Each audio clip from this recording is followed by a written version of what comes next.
Marker, Fast 9, the first Saga review, guys. Let's go. Action. What's going on, Alamo City Movie Talk fans? I'm Ryan D. You can call it Ryan 680. I'm Dylan Ethan. And this is Lex. What's up? What's going on, guys? This is our first time meeting Dylan a few screenings ago. First time having Lex here at the studio, Dylan as well. Just how is it, guys? How is it? Does this feel better than virtual, or you're kind of mixed? It's a long drive for sure. Yeah, I know. It's a long drive. I know, totally opposite side. But yeah, it feels good though to be in person. No, for sure. Yeah, it's gives a. I want to say it gives a sense of normalcy, but at the same time, we started virtual. Yeah. Right? So if anything, this is like it's different. Yes. But of course, like hanging out in person and stuff like that, it's always fun. It's awesome because we gained a friendship during COVID and all that. Like, I would say like we got closer during COVID and absolutely. But let's get right to it, man. So let's talk about Fast 9, the first saga, or the Fast Saga instead of the first saga, the Fast Saga. Going into this movie, we're not going to mention spoilers at the beginning, guys, so we'll hold on all that at the very end of this review. So let's get right to it. Dylan, what's your first input on this movie, man? You're a huge Fast guy, because I know we're going to get your input first. Show off the shirt. Yeah, brotherhood, family. No. Yeah, man. I mean, what's your input on this? You know, if you have to write a book about this movie, what would the book title be? What would the whole shebang be? I mean, get it started. First of all, it would take a lot more work than what they put here. Okay. Oh wow, dang, that's a fad right there. Shots fired. Shots fired. I'm gonna say, Vin makes this harder and harder to really like love this franchise with. It's getting tough. That being said, there's a lot of good points. I thought good story elements, some stuff that should have been done a lot sooner. But I think a lot of things could have been fixed with more work. Yeah, most definitely, man. Here's the thing, like, when you go into this movie, ladies and gentlemen, expect the unexpected. Not in a good way, though. Expect to laugh when it's not a joke. Expect to keep an open mind, of course, and not to say, that we're starting off with the criticisms, I guess, at first. And there is some positive things in here, we're not just going to dog on this film here. I would say right off the bat, it's just, they made probably like 100 jokes in this movie. I would say it was a lot of jokes. There's more than 100 things to laugh about. Yeah, but I don't know. I don't know if I don't think I necessarily count as the jokes. I think like there's other Fast and Furious movie in the saga that maybe have had as many jokes. That's not really what stuck out. Yeah, but I get you. It's like that plus elements that just make you laugh at how ridiculous it is. Like it counts as a joke. It does count as a joke. I will say that this one almost reached Deadpool levels of pop culture references. Oh, almost. Wow. It was very high. Yeah. Very high. Yeah. There was one part in particular. Yeah, and here's the thing here, guys. It's just, I noticed that when we're laughing on certain things and all that, I'm not gonna say that we didn't laugh. No, there's certain times that we did laugh, but it's just, I don't know. Tyrese Gibbs, I don't know. I felt like it was forced comedy a lot. I felt like this movie was a direction where like they were giving us a small little detail in there, and we won't mention it right now, but small little details in here that kind of developed the story. But at the same point though, you're just like, really, like in that mindset, like really that happened, really, like that kind of explains it. But it was just in a cheesy way, I guess. To put it. I mean, this is also weird to say, but if anything, like Tyrese Gibson was the most true to what the franchise is and it's becoming, like, to an extent, right? Like, don't get me wrong, but like he was funny though in the past movies. I loved him in the past movies. He's always had the joke. He's been the comedic relief. That's him.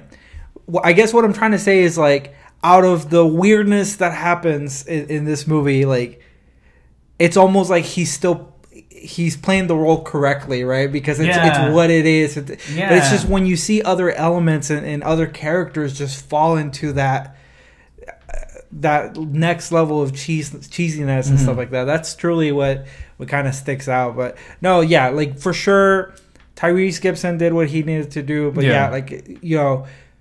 for some people that may or may not like him, like they keep giving him a script that plays to those forced jokes and stuff like that. And I mean, he does it well with what he has, and I think that's true to a lot of these characters. They or actors. I mean, they did what they needed to do with what they were given. Now, I am curious as to like what their reactions were as performers, like with what they were given. But at the end of the day, it's kind of It's rough. It's rough. It makes me the movie multiple times made me think, like, how did we get here? and like it also made me think of like, man, we started with just mechanics, like running the streets and racing. Dude, and having competitions. Exactly. The stakes where you lose your car and now we're here. Pink slips. And for a movie, don't get me wrong, I've been someone that's been actually very good at accepting what the franchise has turned into. I've repeated it multiple in previous movies. When people think something ridiculous happens, it's like they're embracing what they are. But it just there's a line. I didn't know there was a line, and they made the line. They crossed it definitely. The in line this movie, is visible. In this movie, they crossed it. I know they don't like to. They don't like to connect with Hobbs and Shaw, whatever drama, whatever the case may be. But there is a connection there, obviously, because I mean it took the Fast and Furious name. But you know, it just Hobbs and Shaw is a movie to where it's its own craziness, where it didn't lead to anything, sort of, really. And I wasn't a fan of that movie, but I was a fan of the Fast and Furious franchise. You know, I fell in love with, Vin Diesel. You fell in love with Michelle Rodriguez. You fell in love with this whole family orient, just this, them just literally barbecuing at the every, because let's be honest here, the beginning, I mean, dude, like the end of this movie, the ending montage is like always the same thing. Like it's pretty much they all barbecue, they all get together and all that stuff. That's not a spoiler because that's pretty much in all their movies. I don't mind it at all. But when it comes to a sense to where, like, I don't know, it's just way too predictable, man. Like, just certain situations, even in this movie, it's just like, oh, yeah, he's not going to make it. Oh, what do you know? He made it. And this other thing happened. It's not to the sense to where, like, we know they're going to survive. We know some characters, obviously, are going to survive. It's just the way they survive is the problem, I guess I would say. I think very early... Yeah, and see, that's where I would come in and say... certain things need more work, and that's the thing about like let's be honest, there's no logic in this movie. There really is. I mean, the logic in this movie, they address it. There's specific lines in the script. They're Avengers addressing that there is no logic. There is they almost break the fourth wall. No, but how does that make sense? Because I'm sorry, we're not gonna go into this. Sorry. We'll talk about that. But we'll talk about that with spoilers. Yeah, but as a longtime fan, I will say I feel like certain actors are true to their characters. Like, obviously, the Toretto we have now is not the Toretto from the first movie. Like, he's grown in a way that I wouldn't have grown that character. But I feel like Vin, like when you see him on screen, the core is still there. Yeah, for the most part. Him giving that same look. There's, it's a big cheesy action movie. Take it for what it is. But all in all, I think if you really cut out the fat, so to say, I think the core is there. Yeah. It needs to shine brighter. Yeah, this is it's directed by Justin Lin, which we know, he's which is kind of strange because you would think for this type of movie, the way the outcome of this film we got, it kind of feels like a new director came in and just changed everything. And like, I thought it was a new guy. I thought it was a new guy too. I didn't, when they said Justin Lin, that when the end credit scene rolled, and I was like, Justin Lin, written by or directed by, produced by. I was all like, I think what the heck is going on there? Like what's going on? Being more of like an insider on that, I already knew like going into it like who was doing it.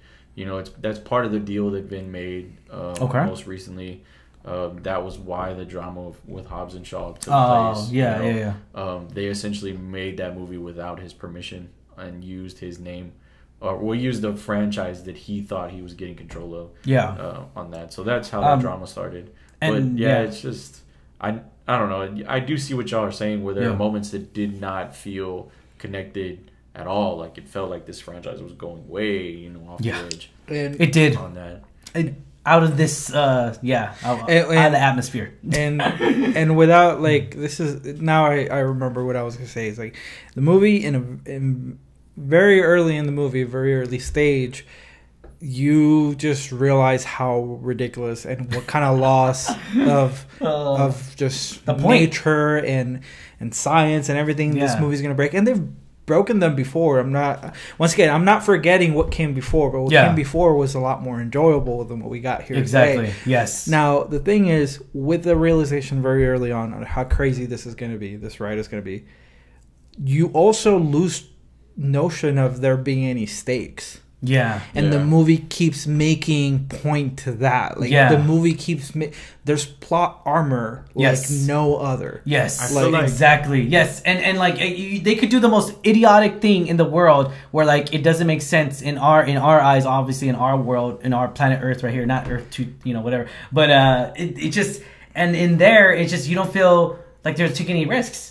Like, it just feels like, oh, they're going to make it. They're good. Like, when we come to that, I hate it when we come to a franchise, any type of franchise or any type of movie to where, like, they're going to make it. They're good. Yeah. They're good. They're not going to... I also feel like their need to push the boundary farther is what's becoming their downfall. Yeah, in absolutely. A sense of, like, like you said, the line was drawn in my mind when fans started talking about space and they started taking it seriously. You know what I mean? Like that. When I was on Twitter and I saw that, that's where I was like, okay, y'all are gonna lose me, like, as a fan. Like, this is ridiculous. And I know our boy Justin. he did not want to see this movie at all. He gave up, but that was a long time. I can't remember what the last movie he saw. But Fast 9, and obviously just. It's their moneymaker. It's Universal Studios' moneymaker. This one and Jurassic World and Minions, I would say, probably. That's no doubt. That's fact right there. Mm-hmm. And for them to do something like this, unorthodox, it's a very game changer. I don't know if it's good or bad for them. Obviously, we'll see how the fans react when they see this movie on Friday.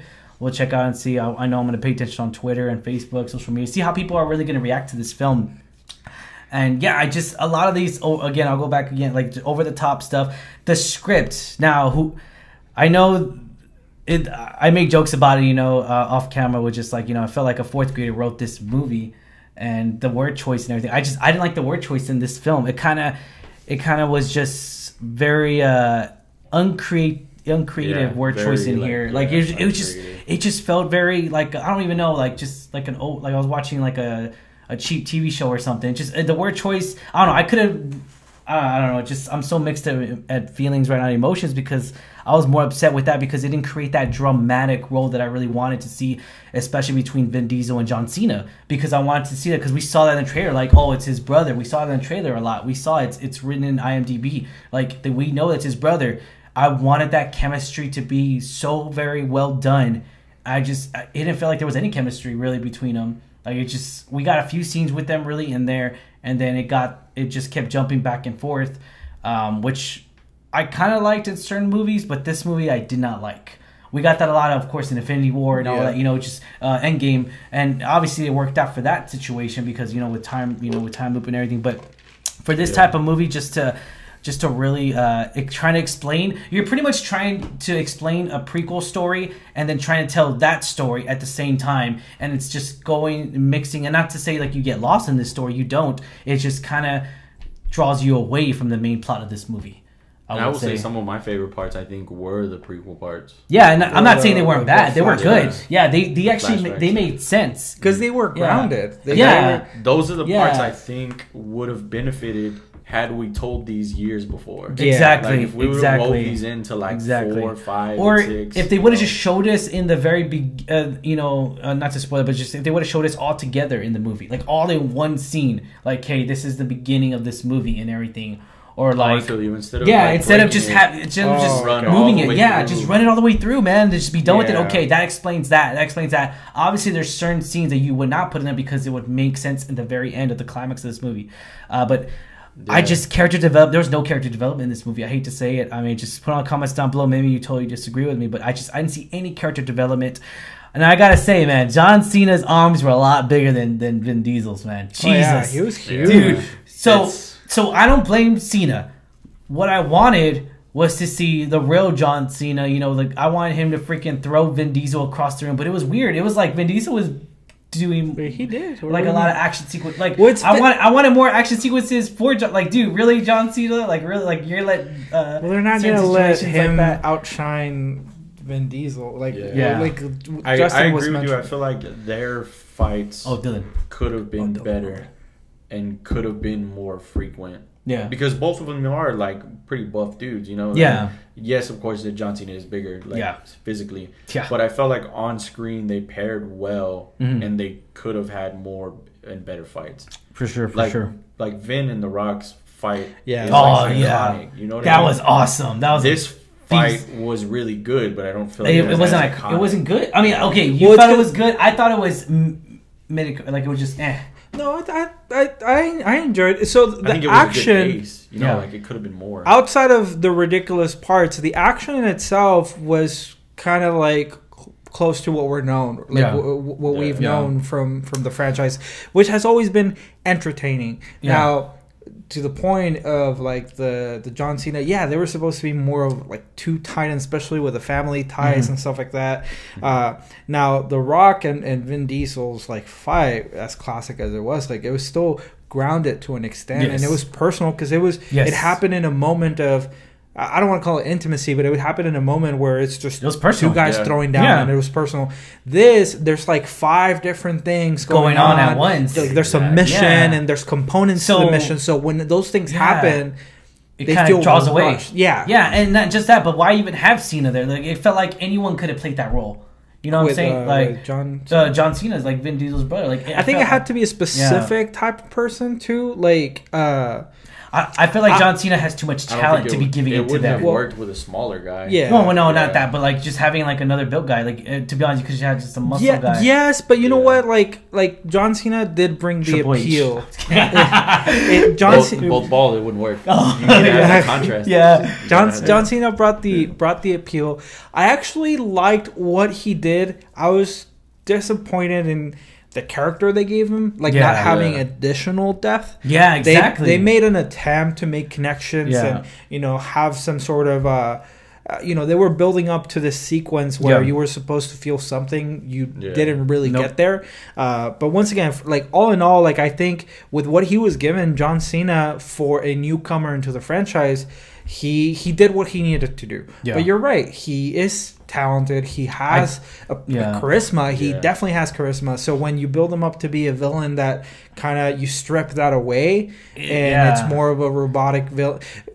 He was levels above being robotic, but what I'm trying to say is like this is this cookie cutter version of a villain. Yeah, exactly. That's a good. That's where that's you know. terminology. And I felt like they were leaning too heavily on how can we tie this guy to Dom. Yes. Not how can we tie this guy to the world. Yeah. Like how can we just tie him to Dom. And just force it upon everyone and just I just that's the thing with me. It just I hate it when they try to force us to like a character.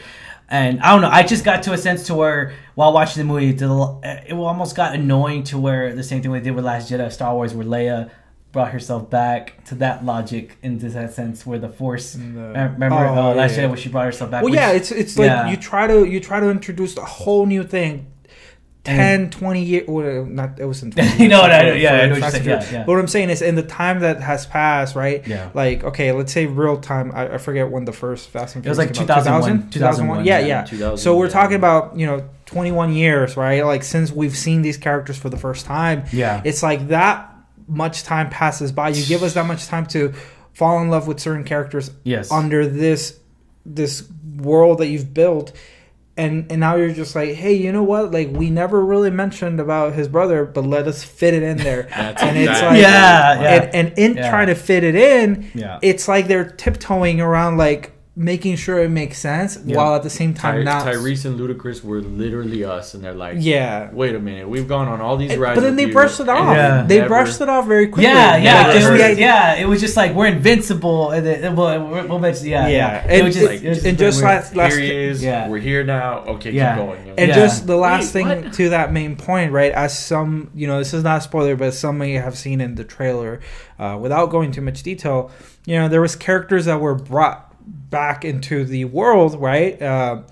And I'll just say this, like, it was the same thing. It's like, how do we explain how this person is back? And I feel like they also explained it in the easiest way possible. Just like poor writing. No depth. Poor writing. It's one mention, and it's like, believe it. Let's move on. Yeah, that's it. We're done. Yeah. We're just gonna throw it at you. We're done. Like, and just very poor writing. For a director that has played a role in different movies throughout the whole saga, right? Like he did. Weird. We talked about how he did the 6th one. He did the 4th one. He did the was it the 2nd one or no, third one? Third one. Right? Yeah. Like this guy has been in there throughout the series, right? Not from the very beginning. He's not new, but you know, like I feel like he could have done a better job in tying these things together, especially because he directed Tokyo Drift. Like, you know, like there was this, the same guy. There should have been more care about not. You don't have to sell it 100% because it's already sold. Like, at least make it. I feel like pay off. They thought that, hey, if we just bring these characters back from other movies, people like, will be happy. We have more opportunities.